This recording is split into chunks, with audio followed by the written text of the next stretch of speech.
susunod na programa ay rated PG. Patnubay at gabay ng magulang ay kailangan sa mga batang manonood.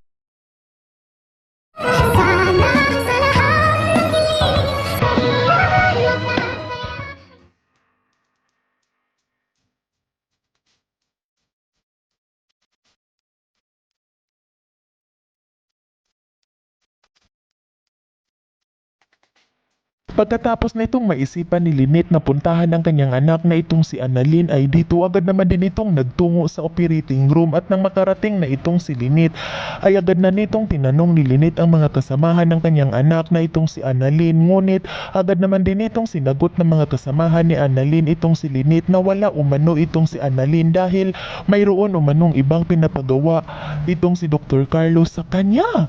Kung kaya't agad naman din itong tinanong ni Lynette kung nasaan umano itong si Annalyn, at dito agad naman din itong sinabi sa mga kasamahan ni Annalyn na si Annalyn umano ang inuutusan ni Dr. Carlos na mag-entertain ni Pukwang. Kung kaya't gulat na gulat naman din itong si Lynette nang kanyang marinig nang sabihin ng mga kasamahan ni Annalyn ang pangalan na Pukwang. Kung kaya't agad naman din itong tinanong ni Lynette kung bakit umano naririto sa Eastridge Hospital itong si Pukwang.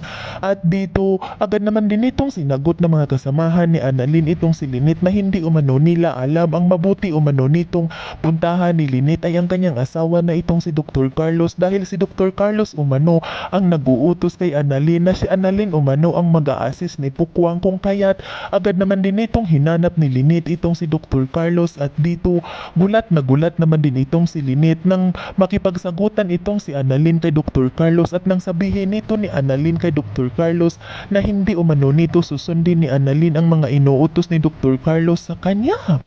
Kung kaya't nagigiliiti naman din ito ng galit itong si Dr. Carlos, at agad nitong sinabihan ni Dr. Carlos itong si Annalyn na ang buong akala umano nito Dr. Carlos ay totoo umano ang mga sinasabi ni Annalyn na kahit ano umano ay gagawin ni Annalyn. At bakit ngayon ay bigla umano itong nagbago? At dito agad naman din itong sinagot ni Annalyn na ayaw umano nito ni Annalyn ang mga kilos ni Pukwang dahil naman umano itong sakit. At dito agad naman din itong sinagot ni Dr. Carlos itong si Annalyn na alam pala umano nito ni Annalyn na walang sakit itong si Pukwang, kung bakit umano nito dinidiin ni Annalyn na mayroon umano itong sakit. Yan ay ating aabangan sa susunod pa na pangyayari sa kaganapang ito ng abot kamay na pangarap. Huwag mong kalimutang isubscribe at i-hit ang notification bell ng aking channel